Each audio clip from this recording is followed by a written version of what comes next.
સંસારનું મહત્વ જે પુસ્તક સમજાવે છે તે ભાગવદ ગીતાની આજે જયંતિ છે। આજના દિવસે જ ભગવાન શ્રી કૃષ્ણએ કુરુક્ષેત્રની રણભૂમિમાં હતાશ થયેલા મહારથી અર્જુનને સત્યનો પરિચય કરાવવા માટે ગીતાનો ઉપદેશ આપ્યો હતો। ગીતા માત્ર પુસ્તક નથી પરંતુ જ્ઞાનનો ભંડાર છે અને સનાતન ધર્મમાં તેનું ખૂબ જ મહત્વ છે। ભાગવદ ગીતામાં દરેક મુશ્કેલીઓનો ઉકેલ છે।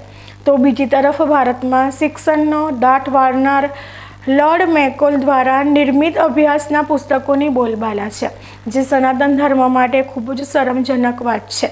ત્યારે આજના સમયમાં સનાતનની લોકોને ટકોર કરતા અમારો આ છે ગ્રાઉન્ડ રિપોર્ટ।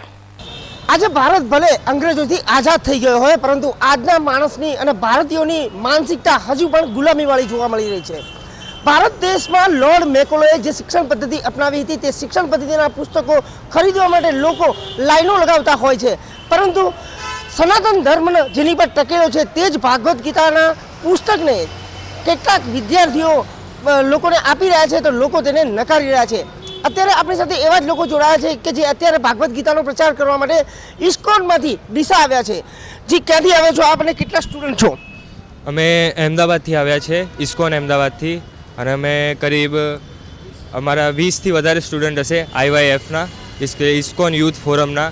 એટલે અમે બધા સ્ટુડન્ટ છે, કોઈ કોલેજમાં છે, કોઈ સ્કૂલમાં, તો અમે બધા 3 દિવસ અહીંયા આવ્યા છે દિશામાં પ્રચાર કરવા સનાતન ધર્મનો, કેમ કે આજના દિવસે ગીતા જયંતિ છે। એટલે આજના દિવસે ભગવાન કૃષ્ણએ આજના દિવસે ગીતા કીધી હતી, એટલે અમે લોકોને જાગૃત કરીએ છીએ કે આટલા બધા લોકો છે, એમાંથી કોઈ મુસલમાન છે, કોઈ ક્રિશ્ચન છે, બધા એમના જે ધર્મ ગ્રંથ હોય છે વાંચે છે, પણ આપણે જે સનાતન છે એ આ ભગવદ્ ગીતાને કદી જોતા પણ નથી કે કદી નામ સાંભળ્યું હશે, પણ કોઈ વાંચવાની એ જ નથી કરતું। તો હું ખાલી એટલું કહેવા માગું છું કે અમે અગર અમારો એ કરીને અમે ટાઈમ એ કરીને આવ્યા છે તો લોકોને જાગૃત થવું જોઈએ આના માટે। શું નામ છે આપણું? પરિમલ। શું છે ભાગવદ ગીતાનો ઉપદેશ? ભગવદ્ ગીતા લાઈફની મેન્યુઅલ છે। જેવી રીતે કોઈ પ્રોડક્ટ બને તો એની સાથે એની મેન્યુઅલ બને। જેમ કે આ બસ જાય છે તો આ બસ બની તો એની સાથે એની મેન્યુઅલ આવે કે આને કઈ રીતે ચલાવવી। એવી રીતે ભગવાને બ્રહ્માંડ બનાવ્યું તો એની સાથે એનું મેન્યુઅલ છે, શાસ્ત્ર, સ્ક્રિપ્ચર્સ। તો એમાં સંસાર કેવી રીતે ચાલે એવી રીતે આપણા જીવનનું મેન્યુઅલ છે ભગવદ્ ગીતા। તો ભગવદ્ ગીતામાં આપણને સમજાવ્યું છે, ઉપદેશ આપ્યો છે કે ભગવદ્ ગીતા આપણે જીવન કેવી રીતે જીવવું જોઈએ। પણ આજના તમે જુઓ કે લોકોને ભગવદ્ ગીતા લેવી જ નહીં। એ લોકો એવું બોલે છે કે તમે ભગવદ્ ગીતા લોકોને સલાહ આપવા માંગીએ છીએ કે જ્યારે અમે રસ્તા ઉપર વિતરણ કરતા હોય ત્યારે લોકો કહે છે કે તમે ભગવદ્ ગીતા શું કામ વેચો છો? તો એમને મારું પહેલું કહેવાનું છે કે અમે ભગવદ્ ગીતા વેચતા નથી, અમે ભગવદ્ ગીતા ડિસ્ટ્રીબ્યુટ કરીએ। તમે જુઓ કે અત્યારે લોકો દારૂના અડ્ડામાં જાય, 2-2, 5-5, 10-10 હજાર આપે તો એમને ત્યાં કાંઈ પ્રોબ્લેમ નહીં આવતો, પણ કોઈ જે સ્ટુડન્ટ અહીંયા રસ્તા ઉપર આવીને એમના કલ્યાણ માટે ભગવદ્ ગીતા આપે તો એમને 100 પ્રશ્ન થાય છે। તો મતલબ અત્યારે આપણું કલ્ચર, ઇવન લોકોમાં અત્યારે મોરલ વેલ્યુઝ પણ નથી। તો આપણે આ બાબતે બહુ જાગૃત થવાની જરૂર છે, અને કોઈ પણ ભગવદ્ ગીતા રસ્તા ઉપર ડિસ્ટ્રીબ્યુટ કરતો દેખાય તો આપણે એમની પાસેથી ભગવદ્ ગીતા લેવી જ જોઈએ। હું તમને પણ રિક્વેસ્ટ કરું છું કે તમે પણ 10-10 ભગવદ્ ગીતા લો, તમારા જે ન્યૂઝ ચેનલ છે એમાં વિતરણ કરો અને બધાને સનાતન ધર્મનો પ્રચાર કરો।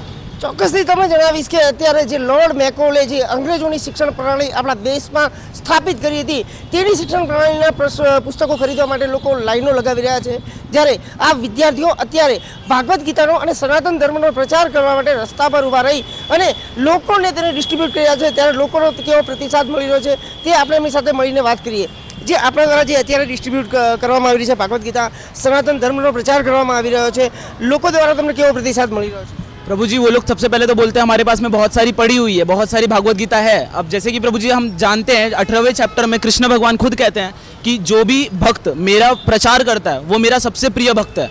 वो खुद अपने भगवत गीता में कहते हैं, पर लोग ये बात जानते नहीं और पर कहते हैं कि हमारे पास में 4-4 पढ़ी, 5-5 पढ़ी। अरे पर अगर आप प्रचार नहीं कर रहे हैं तो फिर आप कर क्या रहे हैं भागवत गीता रख के अपने घर में? पर और उसके बाद में और लोग तो होते हैं कि दोस्तों के कहने पर अरे चलते हैं यार, क्या है भगवत गीता में क्या रखा है। पर जब हम लोग भी स्टूडेंट्स हैं, मैं भी 2005 का ही पैदाइश हूँ, कुछ पहले का नहीं हूँ। अब मैंने जब भगवत गीता पढ़ी तब मुझे ये बात पता चली कि इसके अंदर कितना साफ और कितना एक्सप्लेन किया है लाइफ को, कितना लाइफ का मैनुअल एक्सप्लेन किया है। पर जैसे हम लोग कोई भागवत गीता पढ़ते हैं हम लोग को ये समझ में आता है इसको तो वितरित करने वाली चीज़ है, इसको खाली समझ के अपने पास रखने वाली चीज़ नहीं है, इसको वितरित करना चाहिए। पर जब हम वितरित करते तब लोग को समझ में नहीं आता और लोग कहते हैं अरे चलना इसमें क्या रखा है। पर ये मैनुअल है, मैनुअल सबसे इंपॉर्टेंट होता है कि मतलब लाइफ जीना कैसे है। यही एक्सप्लेन किया है इस भागवत गीता में। तो इसीलिए हम लोग को भागवत गीता को हर जगह पर, हर गली में, हर मोहल्ले में, हर घर पे पहुंचाना है, ताकि सब लोग का कल्याण हो सके, सब लोग को पता तो चले लाइफ जीना कैसे है। वरना लोग फिल्में देख करके मतलब गुजार दे रहे हैं पूरी जिंदगी, पर समझ में नहीं आ रहा लाइफ में असलियत में करना क्या है। आप स्टूडेंट हैं और अपना कीमती समय यहाँ पर दे रहे हो, लोगों में से कैसा रिस्पॉन्स मिल रहा है? यही मिल रहा है प्रभु जी की, मतलब लोग बोल रहे हैं कि मेरे पास में बहुत सारी पड़ी है, उसके अंदर कोई कह रहा है कि इसके अंदर आप फ्री में क्यों नहीं दे रहे हैं। मतलब जब हम लोग कॉलेजेस में जाते हैं तब तो हम ये नहीं कहते कि हम लोग को फ्री में ज्ञान चाहिए। जब हम स्कूल्स में जाते हैं, जब बच्चे का एडमिशन कराने के लिए हर महीने का 10-10 हज़ार कई सारे स्कूल चार्ज करते हैं, पर वहाँ पर फ्री नहीं आता, तो यहाँ पर हम लोग को बोलते हैं फ्री में बांटिए। फिर कुछ लोग तो हम लोग पे नाम उठाते हैं, हम लोग एक तो भगवत गीता भगवान की चीज़ बेच रहे हैं और उसके अंदर लोग नाम उठाते हैं कि आप भगवान को सड़क पे ले आए। अरे भाई, सड़क पे और सारी चीज़ें बिक रही हैं, तो फिर अगर हम लोग ने भगवान का प्रचार करने के लिए अगर भगवत गीता ला दी तो फिर आपको क्या दिक्कत है भाई, हम लोग प्रचार ही कर रहे हैं।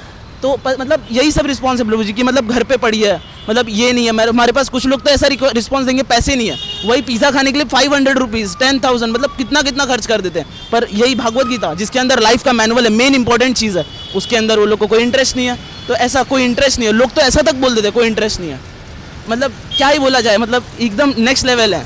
अब वो लोग बोलते कि अरे बहुत मैं अभी दो मतलब मैं ऐसे राउंड लगा के आता हूँ, मैं कुछ काम से जा रहा हूँ, ऐसे करके।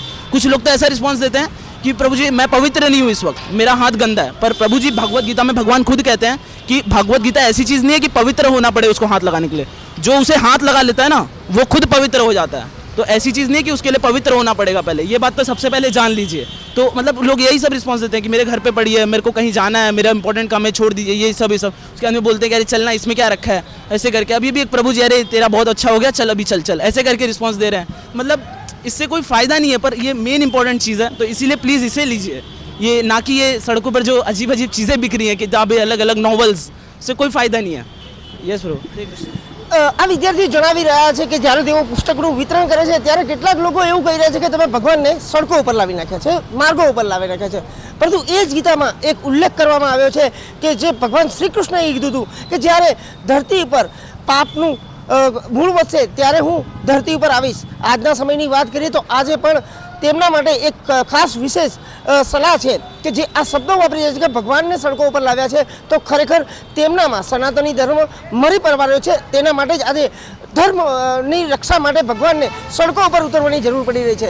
ત્યારે આપણે મસ્ત મોટી ફી ભરી અને પોતાના બાળકોનો અભ્યાસ કરાવતા હોય ત્યારે ખરેખર સનાતન ધર્મના દરેક લોકોએ તેમના એક પરિવારમાં એક ભાગવત ગીતાનું પુસ્તક રાખવું જોઈએ અને દરરોજ તેનું વાંચન કરવું જોઈએ। અતુલ પટેલ સાથે બીકે ન્યૂઝ ચેનલ માટે હરેશ ઠાકોર।